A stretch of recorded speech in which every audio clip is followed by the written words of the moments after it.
Oh, are these the umps here? Yes. Yes, they are. Jeff Jams.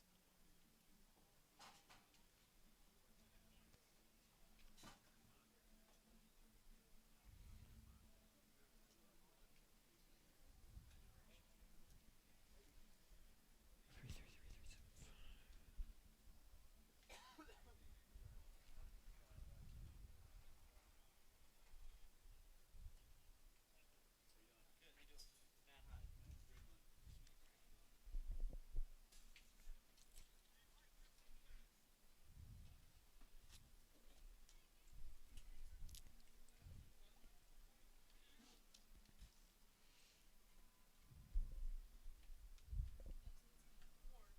Please, no.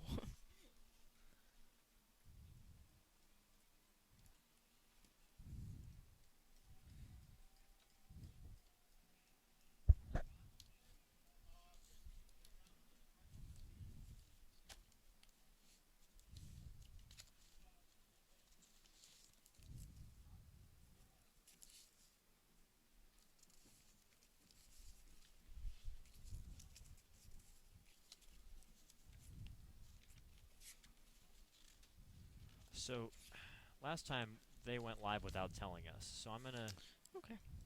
I'm gonna turn. Well, how are we gonna get a signal from them? Because I watched the archive and it's like, oh, here's us talking before the game, and Um. they've gone live without telling us, and I'm like, maybe Great. tell us. Um, so I don't know how to. I'm just gonna cut our feeds for now.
Okay, welcome to Stony Brook Field in Brewster, Massachusetts. We got a little bit of wet weather that's coming into the area, so at the moment, the cameras that we've got set up to bring you these gorgeous live pictures here at Stony Brook Field are not quite ready to go, so we'll keep you company before then until we can get those up and running, as we do have a shower coming over the area, but it should blow over pretty soon from what we're hearing. Carter Woodell here and Morris Sheridan live from the press box here at Stony Brook Field, and we're ready to bring you some Cape Cod League baseball between the YD Red Sox, the three-time defending champions of the CCBL, and the Brewster Whitecaps, who come into this game with a record of 8-7-1 against YD's 9-6-1 record. It's an important divisional matchup for Brewster in this one. They were facing a West Division team last night, the Hyannis Harbor Hawks, and wound up losing that game 8-3. And more, Jamie Shevchik wasn't particularly pleased with the output that his team had after that ball game was over.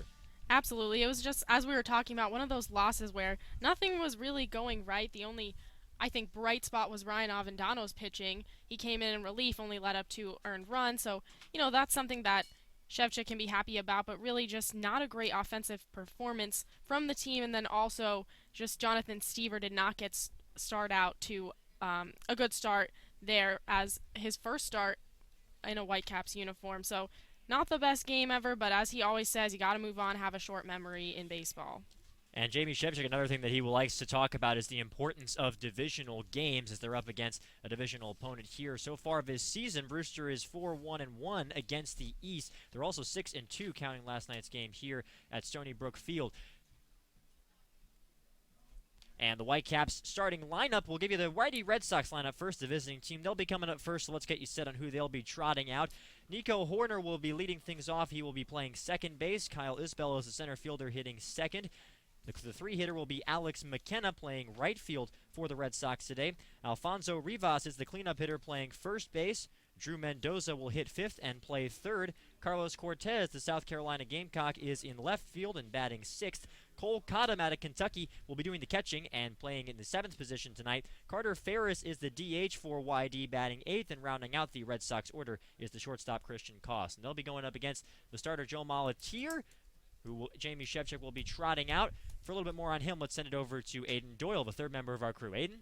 Thanks, Carter. Coach Shevchik really just wanted more of the same from Joe Molitier. Said how he's been performing so far in a Brewster Whitecaps uniform has been exceptional, especially for a guy who comes from a smaller university like Monmouth, where Molitier hails from. But he really stressed the need to score first against this YD Red Sox team. He thinks this bullpen that the Whitecaps have is exceptional, really looking for guys like Broom and even the newcomer Sam Bordner to get into action today, but he wants them to be playing or pitching meaningful innings, not when they're trailing by 5 runs or something like that. So he stressed the need to score early, get ahead, and that way it takes the pressure off of this pitching staff. And as we saw yesterday, they can get hit pretty hard sometimes. So scoring early, taking that pressure off, getting into that bullpen is going to lead to more Whitecaps wins. All right, and Joe Molitier's last time up came in the home doubleheader here at Stony Brook Field against Bourne. That was back on this past Sunday, so 6 days ago. Through 5 2/3 innings pitched, only 1 earned run allowed, did allow 1 unearned run as well. 5 hits, no walks, and 3 Ks. He comes into this game with a 2.53 ERA and 10 2/3 innings pitched. It seems like this is the sort of guy you need for a team that's been short on arms until recently, right, Maura? Absolutely. He doesn't have a win to his name yet, which is kind of deceiving because he does have such a low ERA and only has 3 earned runs in 2 appearances and gone 10 innings. So this is a guy which, Shevchik always says he wants people to go 5 innings, the starters to go 5 innings, and this is a guy that can do that. And for a depleted bullpen, this is exactly what you need in this divisional game. All right, looks like we're getting set for the national anthem here at Stony Brook Field, so we're going to step aside for a minute. When we come back, we'll give you Brewster's lineup and have some baseball for you. You're watching Brewster Whitecaps baseball on Lower Cape TV, Channel 99, and live on YouTube.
gentlemen, Annika Kellerman.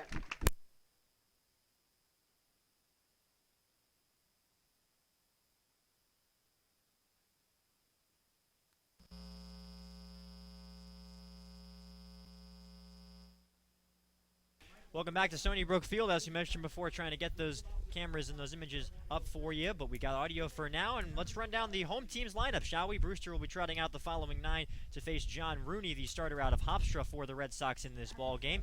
Leading off is Connor Smith. He's back in the leadoff spot today after being hit in the second position yesterday. He will be playing third base. AJ Graffinino, the shortstop, is back hitting second. Mickey Gasper will be the DH in tonight's game. He will bat third as usual. Marty Costas is sitting in the cleanup spot. He will be out in right field. Zach Gehagen is at first base in his fourth game of the year. Had a tough play where he was hit to the jaw, but he's back in the lineup right the day afterward. So good sign for him. Cesar Trejo will be in left field. He will bat in the sixth position. Justin Coons will be batting seventh and playing catcher. Hunter Bishop is the center fielder batting eighth, and Christian Molfetta will round out the lineup for Brewster. He will bat ninth and play second base. And the Whitecaps will be trotting out Joe Molatier to face the YD lineup. The right-hander out of Monmouth, a rising sophomore out of Sellerville, Pennsylvania, taking his warm-up tosses right here. And I think it's got to be one of the best compliments that you can get as a pitcher, Maura, to have your coach say, yeah, just keep doing what you're doing. And that seems to be what Jamie Shepchick is saying about him. Absolutely. Molatier is a temp player, so this is exceeded expectations how he's performed in these 2 games that we've seen him. So absolutely, this is exactly what Shevchik wants and can ask for him as they wait for some of the LSU guys to get here. And obviously Sam Bordner just got here today. We saw him with his nice hairstyle going on. He's got the bleached blonde hair. So yeah, Molatier is really just overachieved here in the Cape League. All right, he is out there taking the warm-ups, and it's big. You know, this is a team, we've talked about it a lot through this stretch for Brewster that they've been through without an off day. It seems like the next off day coming up July 6th is reaching the horizon for the Brewster Whitecaps, and after this start, after Molatier pitches, it's kind of what Jamie Shepchick has talked about. It's kind of closer to normal as to what their pitching rotation wants to be. It's been a tough going for them, and we're just about ready to start some baseball here. Nico Horner will lead things off, hitting as you can see here on Lower Cape TV from the right side.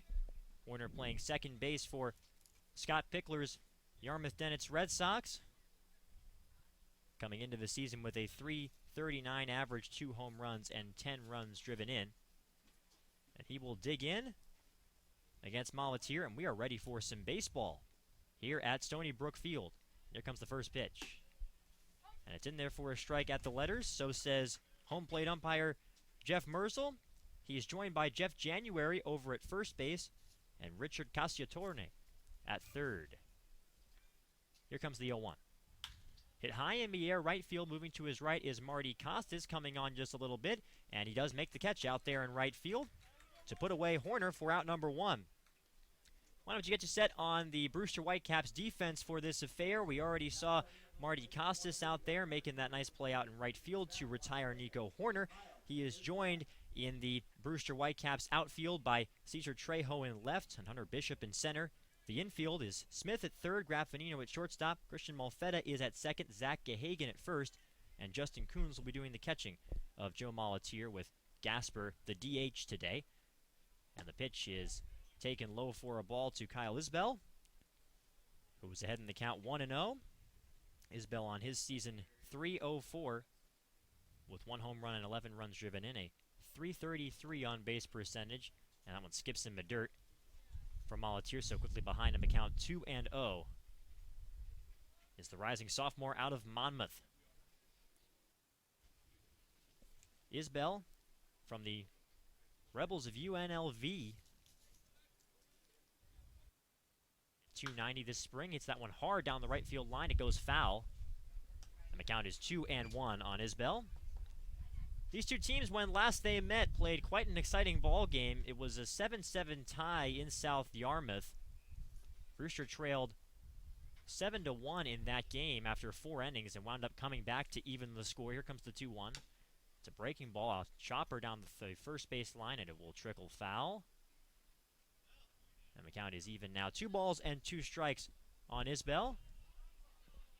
And They're going to say he's out at first base because the ball, I suppose, trickled back into fair territory.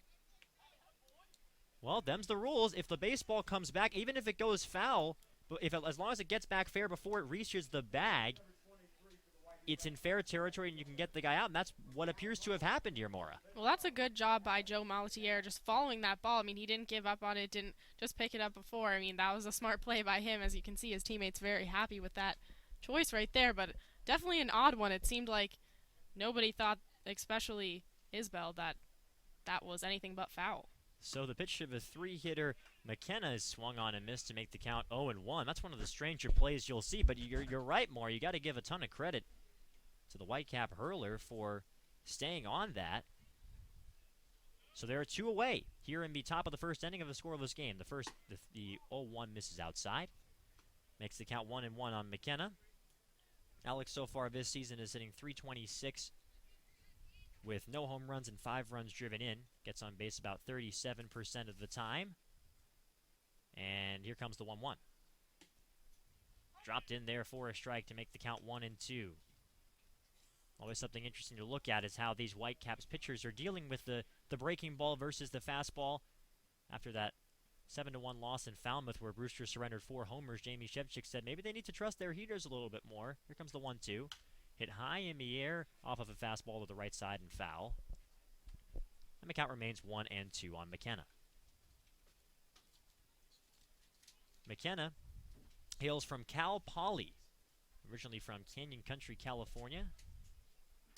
Hit .356 this past spring. Here comes the 1-2. That one clipped him on the elbow, and there's your first base runner of the game as McKenna reaches on the hit by pitch. That was one of those where you take one for the team, so to speak. Didn't seem to move too far out of the box, did he, to avoid that, Maura? No, absolutely. And we saw this kind of hurt the Whitecaps the last time they played YD. Carlos Cortez actually got hit by 2 pitches, so got to be careful with these. Obviously allows a runner on. Yeah, that was crazy because Cortez had only been hit once in the spring and then got hit twice in the same game. So the pitch is hit high in the air toward the left field line. That one's going to tail into foul ground off the bat of Alfonso Rivas. And the count is 0-1.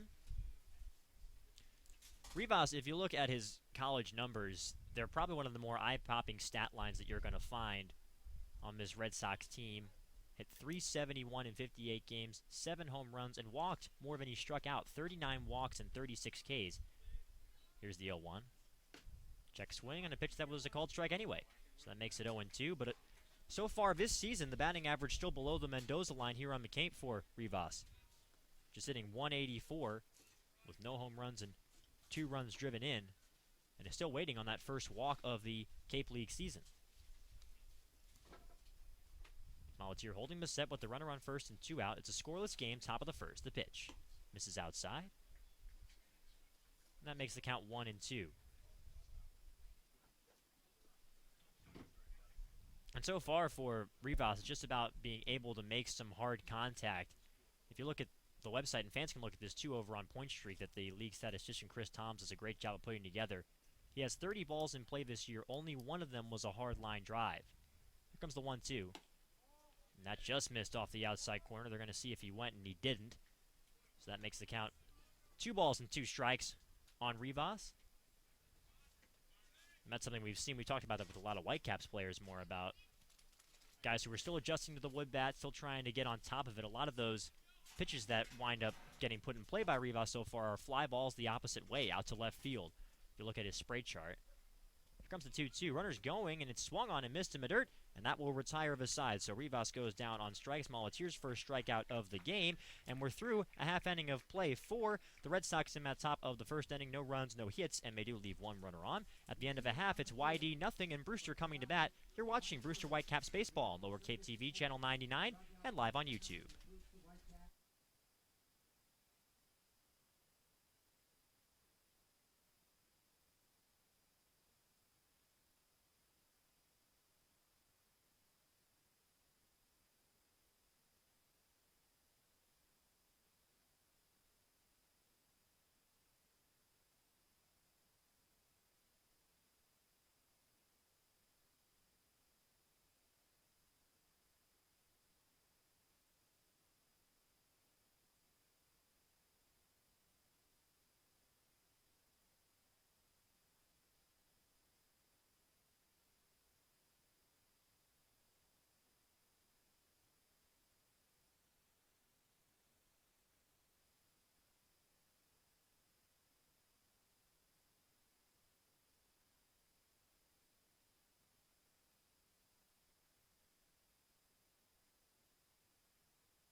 Welcome back to Stony Brook Field. You see John Rooney taking his warm-up pitches for the YD Red Sox. He's got a couple more before we're ready to start the bottom of the first inning. The Red Sox failed to get on the board in the top of the first, so it's 0-0 here in Brewster. John Rooney, the lefty, out of Hofstra University, the CAA program out on Long Island. Listed at 6'5", 235, a rising junior originally from Melrose, New York. So far this season for Rooney, a 6.75 ERA. This is his third start of the season. In all three of those appearances have been as a start. 9 1/3 innings pitched, given up 9 hits, walked 6, and struck out 6. And here comes Connor Smith to lead things off for the Brewster Whitecaps. Hitting from the right side.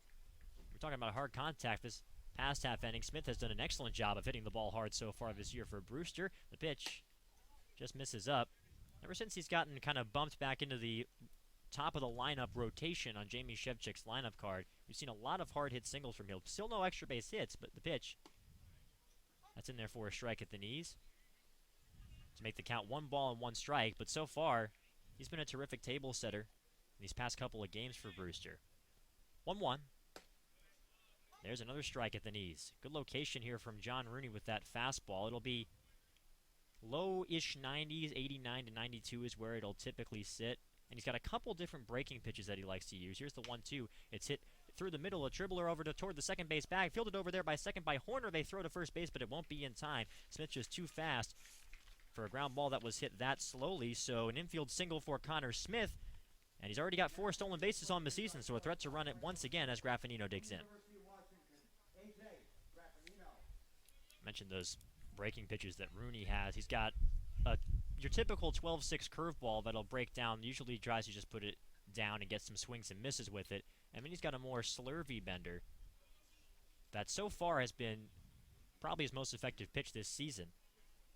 Here's the pitch to Graffinino. Shows bunt and bunts it down the third base line. Running over to field is Mendoza, but he can't put his glove on it, and Graffinino reaches. Rough play there for Mendoza. He was trying to track that one down. Perhaps that took kind of a funny hop off of the wet turf here at Stony Brook Field. But the first 2 runners are aboard for Brewster on infield singles, and here comes Gasper.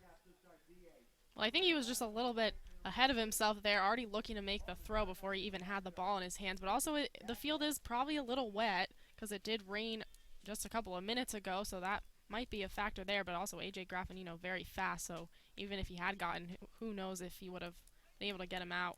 Yeah, the sky's still overcast here, and the wind is gusting out to left center as the pitch to Gasper is low. Gasper, a switch hitter, hitting from the right side. Seems like every game we talk about how dependable he's been with his plate discipline at the plate for Brewster. It's first and second with nobody out. We're in the bottom of the first inning of a scoreless game here at Stony Brook Field. Checking the runner and dealing is Rooney. And drops that one in there for a strike.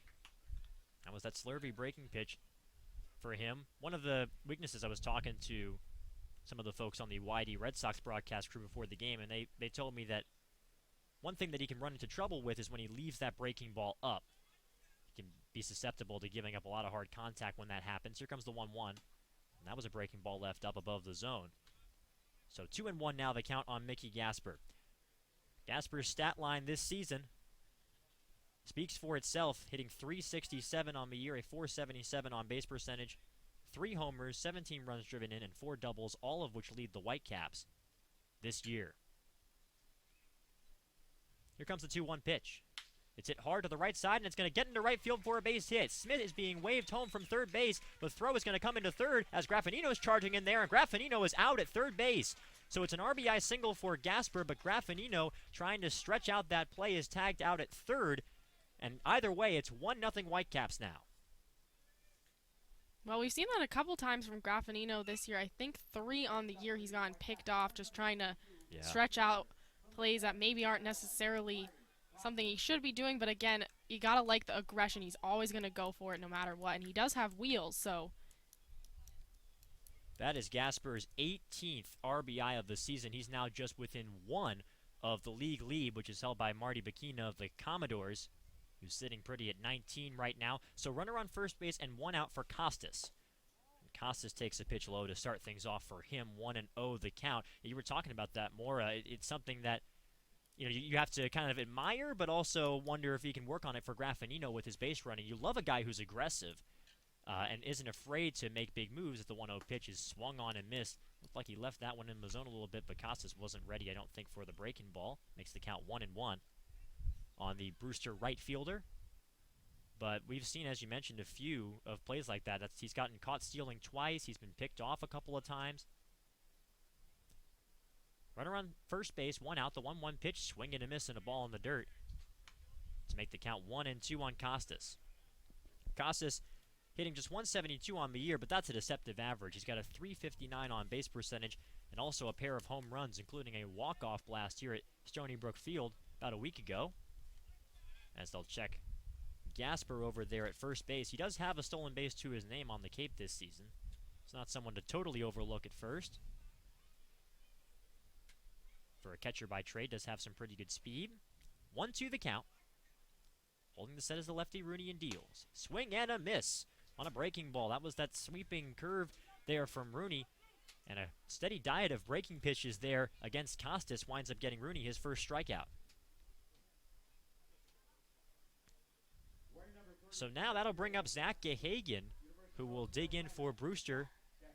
I think all the fans who were here at Stony Brook Field yesterday are happy to see Gehagen dig into the batter's box again. In his last at-bat of yesterday's 8-3 loss to Hyannis, took a fastball off the jaw and wound up being pulled from the game as the pitch to the righty misses up to make it 1-0. But after the game, he really said he felt fine, said he was expecting a fastball, and